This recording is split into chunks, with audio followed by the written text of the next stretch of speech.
Bismillahirrahmanirrahim. Assalamualaikum Kang. Saya dari Kalimantan Timur. Di sini saya merantau. Asal saya dari Lampung. Saya bingung Kang. Cuma saya ingin belajar mengenal diri ke Allah. Ya, bahwasanya saya ingin mendekatkan diri sama Allah. Ya, mungkin dulu-dulunya saya memang udah dibilang rusak atau udah namanya saya orang awam Kang. Saya mengetahui ini ilmu-ilmu kayak gini ya, saya cari info-info di YouTube. Dan di sini juga ada grupnya. Ya, saya cuma pengen belajar bagaimana dalam jarak jauh kayak gini bisa ada bimbingannya Kang. Mohon tuntun saya Kang. Hanya ingin kepada Allah, saya ingin ke sana Kang. Cuma itu aja Kang. Assalamualaikum warahmatullahi wabarakatuh. Alhamdulillahirabbil alamin. Sangat amat langgahlah hati hamba yang diketuk oleh Tuhannya. Karena selama ini kebanyakan manusia, mayoritas manusia mentuhankan dunia daripada mentuhankan Allah. Mayoritas manusia lebih cinta kepada dunia di hatinya daripada cinta kepada Allah di hatinya. Alhamdulillah Kang Mas, Anda mendapatkan rahmat dari Allah untuk mengenal Allah. Alhamdulillah, kami siap selalu membimbing panjenengan. Berarti jenengan ini masih orang awam sekali di dalam keislaman Anda sendiri. Awam di dalam agamanya sendiri. Awam di dalam bertuhannya sendiri. Memang di kalangan mayoritas manusia selama ini memang kelihatannya beragama. Akan tetapi dalam hatinya agamanya itu awam bagi dirinya. Apa maksud agama ini? Sedangkan di dalam hatinya, di dalam hati kita selama ini tidak bertuhan. Kan aneh. Beragama dan bertuhan katanya, tapi di dalam hati kita tak bertuhan. Aneh bin ajaib.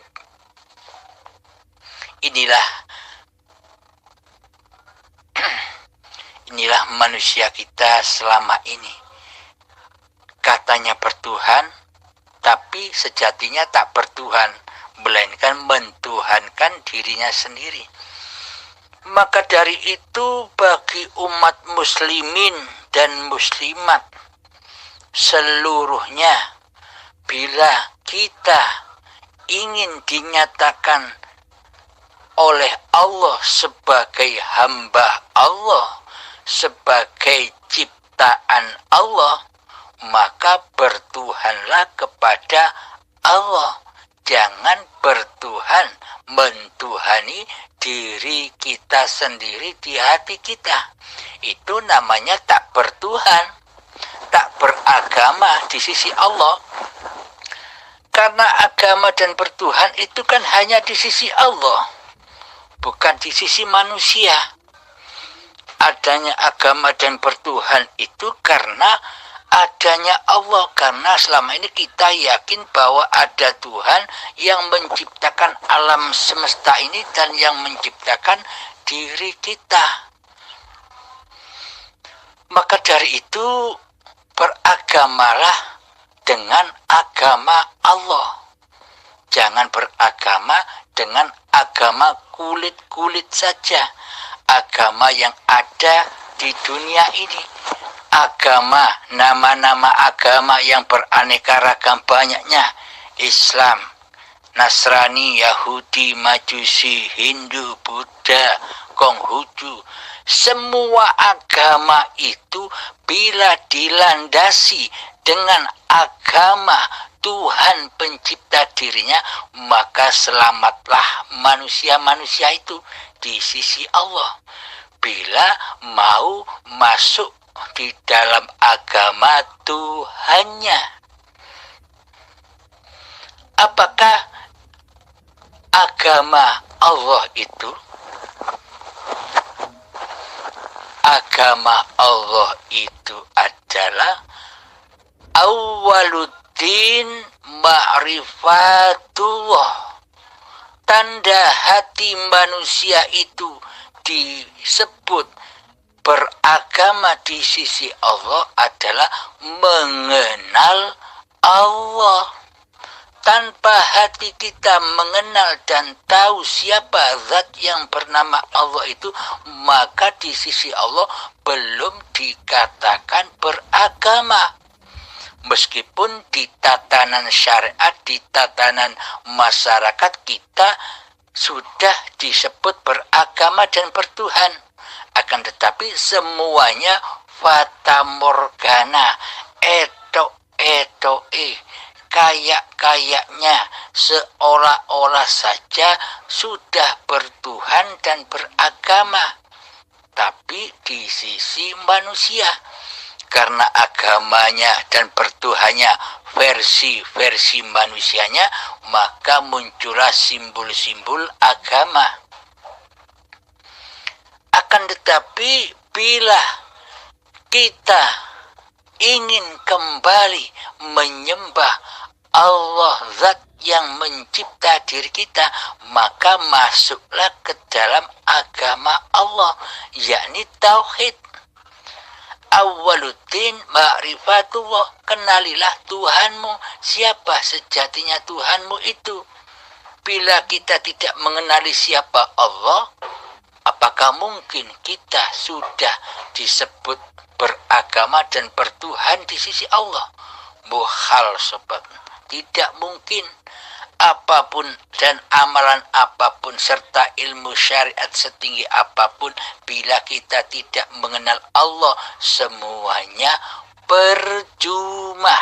Di sisi Allah itu tidak ada imbasnya sama sekali, karena tidak mengenal Allah. Bila hati tidak mengenal Allah, berarti selama ini kita kan tidak bertuhan, tidak menyembah Allah, melainkan menyembah hawa nafsu kita sendiri sebagai Tuhan yang mentuhani hidup dan badan ini selama ini. Maka dari itu, kenalilah Allah dengan segala sifat-sifatnya. Bagaimana caranya kita mengenal Allah itu? Cara mengenal Allah adalah kita wajib mengenali, bermakrifat kepada siapa sih manusia kita ini. Jadi man arfa nafsahu, barang siapa mengenali hakikat sifat diri sejati manusianya, faqad arfa rabbahu, maka nyatalah Allah bagi dirinya. Untuk panjenengan cari di Google sifat wajib Allah yang 20 dan sifat muhal Allah yang 20. Jadi 40 sifat itu hafalkan. Bila Anda ingin disebut Islam, disebut beragama di sisi Allah, wajib Anda hafalkan, agar Anda tidak dikatakan agama hanya ikut-ikutan orang tua saja. Ditanya sifat wajibnya Allah, tidak tahu. Loh, bagaimana mungkin disebut sudah beragama kepada Tuhannya saja tidak tahu? Bagaimana disebut sudah bertuhan, sedang kepada Tuhannya tidak tahu, malah Allahnya ditiadakan di hatinya. Yang ada hanya dirinya sendiri, mentauhidkan dan mengesahkan diri hawa nafsunya sendiri selama ini. Maka dari itu PR Anda adalah mencari sifat wajib 20 dan sifat muhal 20. Nanti japri ke saya, nanti hafalkan, nanti saya tes hafalan dengan voice. Hafalkan, masukkan ke dalam hati, nanti saya pandu jalan berikutnya. Demikian Kang Mas baginya. Alhamdulillah Allah sudah memberi petunjuk kepada panjenengan dan kita semua untuk mengenal Allah. Inilah yang dimaksud beragama di sisi Allah. Alhamdulillahirabbil alamin. Assalamualaikum warahmatullahi wabarakatuh. Nggih, Mbah. Matur suwun. Wejangane nipun. Waalaikumsalam warahmatullahi wabarakatuh.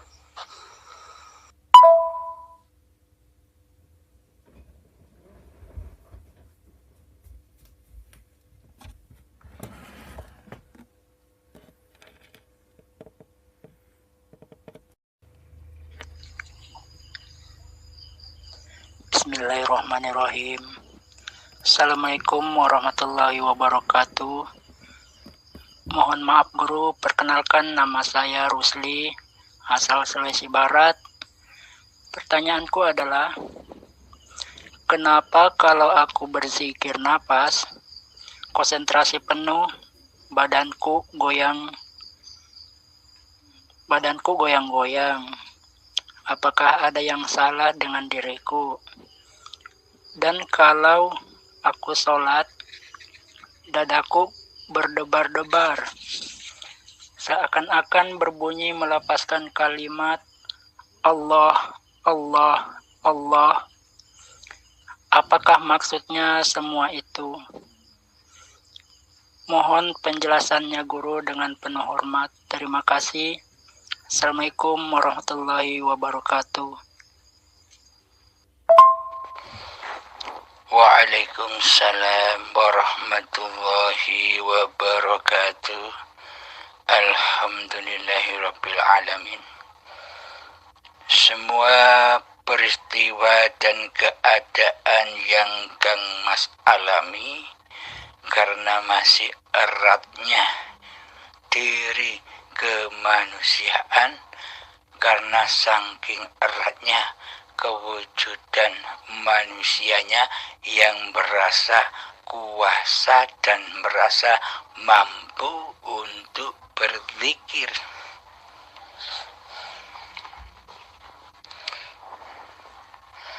Maka dari itu, kajian-kajian dan paparan-paparan yang ada di YouTube ini memudahkan, mensimpelkan perjalanan manusia kepada Tuhannya. Untuk berzikir kepada Allah, jangan hanya sebatas nama-namanya saja. Contoh, ketika Anda mengenal saya sebagai guru Anda, namanya Halim. Anda sebut namanya terus, Halim, Halim, Halim, Halim, Halim, Halim, Halim. Ketika suatu saat Anda bertemu saya di suatu tempat, meskipun kita berdempetan, contoh ketika sholat berjamaah kita bertemu, berjajar, meskipun Anda berzikir Halim, Halim, Halim, tapi apakah mungkin Anda mengenali siapa yang bernama Halim? Tidak mungkin kenal, bukan? Meskipun Anda pun tak kenal dengan siapa pemilik nama Halim itu. Karena selama ini Anda hanya berzikir dan mengenal sebatas nama-nama saja, seperti Allah, Allah, Allahu, Allahu, Allah, seperti itu. Kan hanya sebuah nama. Mana mungkin bisa berzikir mengingat zat pemilik nama jika belum pernah bertemu sekalipun. Maka agar kita bisa berzikir, agar kita bisa mengingat zat pemilik nama itu, maka wajib bagi Anda bertemu dengan siapa pemilik nama itu. Diilustrasikan begini. Seumpama Anda sudah bertemu saya, bertatap muka dengan saya, kira-kira apakah Anda masih nyebut-nyebut nama saya? Ketika Anda menghadap kepada saya tatap muka, apakah Anda masih nyebut-nyebut nama Halim, Halim, Halim, Halim begitu? Kan tidak. Yang ada hanya diam karena sudah bertemu. Bila kita belum pernah bertemu, bila kita tidak mengenal Allah, bagaimana mungkin kita bisa ingat wajahnya Allah? Inni wajjahtu wajhiya lilladzi fataras samawati wal ard. Sesungguhnya wajahku sudah tenggelam di dalam wajhullah, pencipta semesta alam. Jadi untuk cara berzikir atau mengingat Allah itu adalah harus beragama dulu, harus bertuhan dulu. Selama ini meskipun kita berzikir, selama ini meskipun kita sholat, selama ini meskipun kita puasa, selama ini meskipun kita beribadah bermacam-macam apapun, akan tetapi di dalam hati kita selama ini belum bertuhan, tak bertuhan. Iya tidak?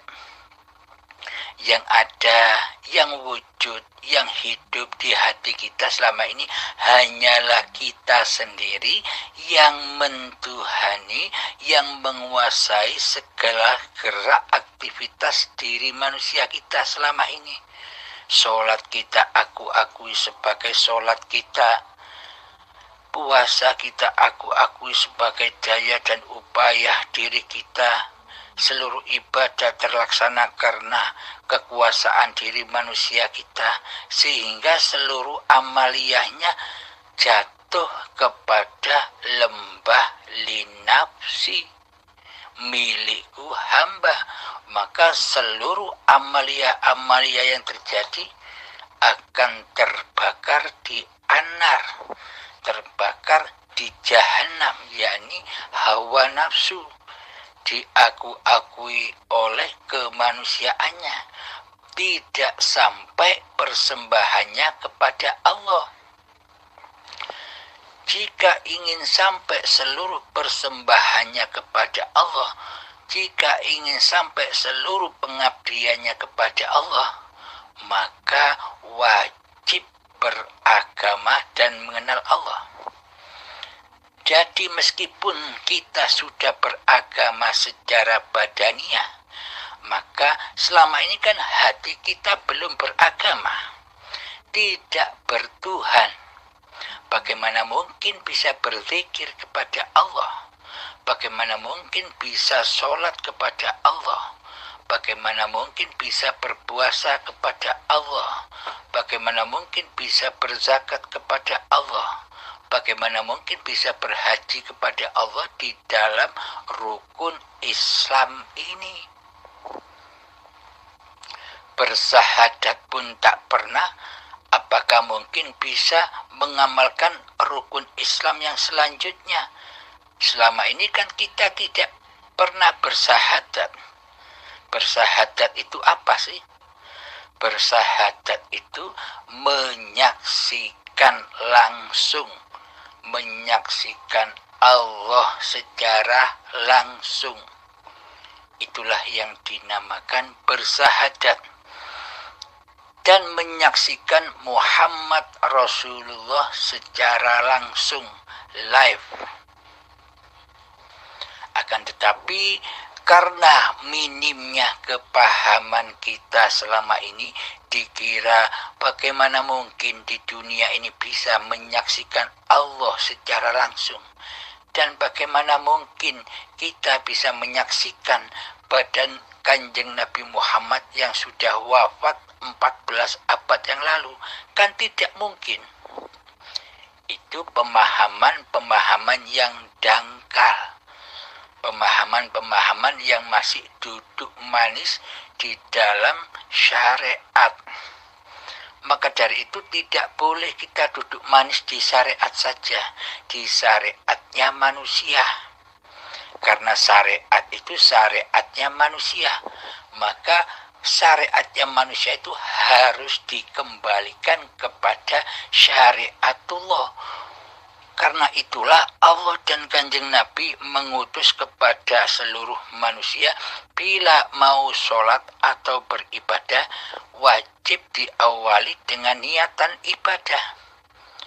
Dan di seluruh setiap niatan itu ada password, ada kunci pintu masuk kepada alam lillahi ta'ala, agar seluruh persembahan-persembahan yang kita persembahkan agar diterima oleh Allah. Akan tetapi selama ini kita tidak pernah mempersembahkan semua apa yang kita lakukan kepada Allah, kecuali kepada hawa nafsu kita sendiri yang berasa menjadi Allah, tapi kita tidak terasa.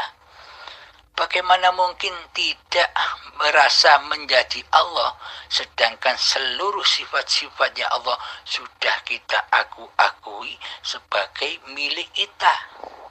Berarti yang jadi Allah kan kita selama ini, bukan Allah. Berarti selama ini kita menyembah diri kita sendiri, menyembah hawa nafsu kita sendiri, menyembah iblis setan kita sendiri. Karena apa? Karena hawa nafsu itulah yang dimaksud. Iblis setan itu musuh-musuhmu yang nyata. Siapakah iblis setan itu? Iblis setan itu tak lain adalah diri manusia kita sendiri selama ini yang berposisi sebagai Tuhan. Karena di hati kita selama ini selalu mensekutukan Allah dengan diri manusia kita, mensekutukan kewujudan Allah dengan wujud diri manusia kita, mensekutukan wujud hidupnya Allah dengan wujud hidup diri manusia kita, mensekutukan wujud kuasa Allah menjadi kuasa diri manusia kita selama ini. Berarti yang jadi Allah kan kita selama ini, yang ngaku-ngaku jadi Allah, tapi kita tidak menyadarinya karena hati kita masih buta akan Allah, belum beragama dan bertuhan. Maka dari itu perintah Allah, ya ayyuhalladzina amanu, wahai orang-orang yang beriman, wahai manusia-manusia yang beriman bahwa Allah itu ada. Allah itu Maha Pencipta. Ada Tuhan yang mentuhani seluruh manusia. Itulah orang-orang yang beriman. Tidak peduli apapun agamanya, baik Islam, Nasrani, Yahudi, Majusi, Sabi'in, dan siapapun orangnya, jika di dalam hatinya masih ada secercah iman, yakni bahwa dirinya ada yang menciptakan, tidak menciptakan sendiri. Itulah yang disebut orang-orang beriman, siapapun orangnya. Diperintah lagi oleh Allah, ya ayyuhalladzina amanu, wahai orang-orang yang beriman, udkhulu fis-silmi kafah, masuklah ke dalam pintu keselamatan agar masuklah ke dalam pintu keselamatan yang sempurna. Maksudnya beragamakanlah batinmu, hatimu itu diberagamakan agar tidak ateis. Selama ini kan kita ateis, tidak beragama, tidak bertuhan, karena di dalam hati kita yang wujud bukan Allah, tapi diri kita. Itu loh maknanya, logikanya kita selama ini tidak bertuhan dan tidak beragama di sisi Allah. Bertuhan dan beragamanya kita selama ini hanya di sisi manusia. Karena Allah tidak memandang rupa dan hartamu, ilmu dan amalmu, nasab-nasab kemuliaanmu di sisi manusia. Allah tidak memandang itu. Yang dipandang oleh Allah, iman yang ada di hatimu. Sudah bertuhankan Allah kah? Sudah nyata Allah kah? Sudah nyata bahwa hidup ini Allah, atau masih hidup ini hidup manusianya yang tak bertuhan? Inilah yang dipandang oleh Allah. Bila manusia itu ingkar kepada Allah, kufur kepada Allah, mensekutukan Allah dengan diri manusianya, maka itu dosa yang amat besar, dosa yang tidak terampuni. Dosa mensekutukan Allah itu dosa yang tidak diampuni. Apakah kita masih ingin bergelimang dosa di dalam kehidupan ini?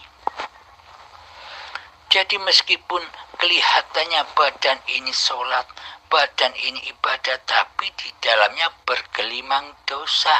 Karena di dalam ketika kita sholat tidak menyembah Allah, tidak bertemu kepada Allah, tidak mi'raj kepada Allah, melainkan mi'raj bertemu dan menyaksikan dunia. Coba cek sholat-sholat kita, coba cek ibadah-ibadah kita, masih berbau dunia bukan? Karena kita masih ada di dunia. Kita tidak mau dan kita enggan naik ke akhirat. Apakah alam akhirat itu? Alam akhirat itu adalah alam akhir kekuasaan diri manusiamu, alam akhir kekuasaan kewujudan hidup manusiamu dipersembahkan lagi kepada wujudullah, hayatullah. Itulah alam akhirat itu, itulah alam lillah itu. Maka dari itu nyatalah doa Rabbana atina fid dunya hasanah. Meskipun badan-badan ini masih hidup di dunia, wa fil akhirati hasanah wa qina adzabannar, maka islamkanlah hatimu, nyatakanlah di hatimu hidup ini Allah, bukan hidup manusianya. Inilah aplikasi doa Rabbana atina fid dunya hasanah wa fil akhirati hasanah wa qina adzabannar. Maka selamatlah jiwa-jiwa kita, maka selamatlah hati kita dari api-api neraka. Siapakah api-api neraka itu? Ya dirimu sendiri, ya diri manusiamu sendiri, ya kewujudan hidup diri manusiamu sendiri ketika masih berkuasa menjadi Tuhan di dalamnya, maka akan disiksa terus oleh keadaan ketakutan demi ketakutan babakan dunia. Maka dari itu selamatkan hati kita masing-masing, yakni masuk Islam secara kafah, yakni Islamkan hati kita. Islamkan dengan apa? Dengan Allah, yakni persembahkan kembali bahwa hidup ini Allah, bukan hidup manusianya. Hati itu di dalamnya. Jadi inilah yang dimaksud bertuhan, punya Tuhan, punya agama di sisi Allah.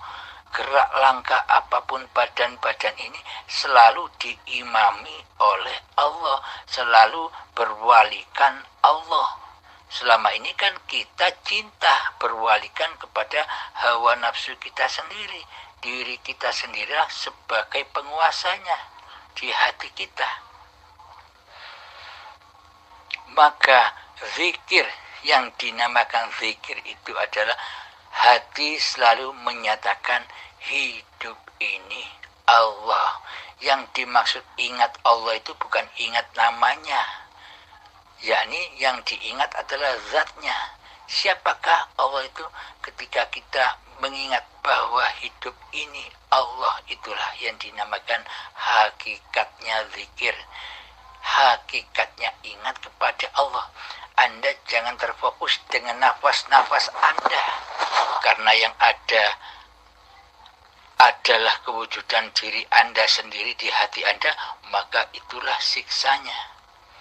Anda merasa seperti keadaan yang Anda alami, bergetar dan sebagainya. Maka dari itu jangan perhatikan apa-apa di badan ini, kecuali perhatikan bahwa hidup inilah Allah. Inilah yang dimaksud zikir kepada Allah. Ketika makan, kita mengingat bahwa Allah lah yang menguasai keadaan makan ini. Allah lah yang menyuapi badan ini. Allah lah yang meminumi badan ini. Allah lah yang menjaga, yang membimbing, yang memelihara, yang mengasih sayangi badan-badan ciptaannya ini. Bukan diri kita yang bisa memelihara badan-badan ini. Seolah-olah kita kan yang memelihara, seolah-olah, karena selama ini kita mengaku bahwa hidup ini diri kita.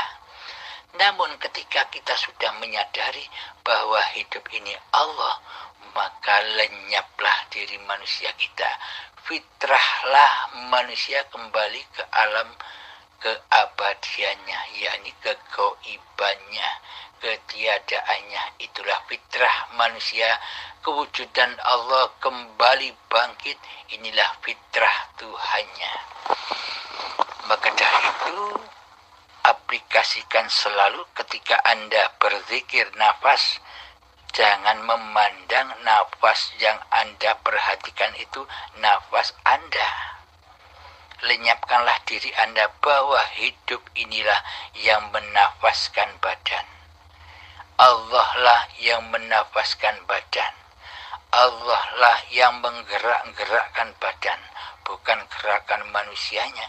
Manusia sifatnya tak punya gerak, tak punya hidup.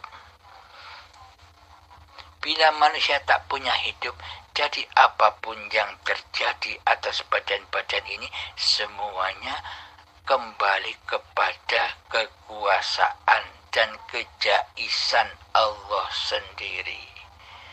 Begitu Kang Mas, semoga bisa dipahami. Akhir kalam, assalamualaikum warahmatullahi wabarakatuh.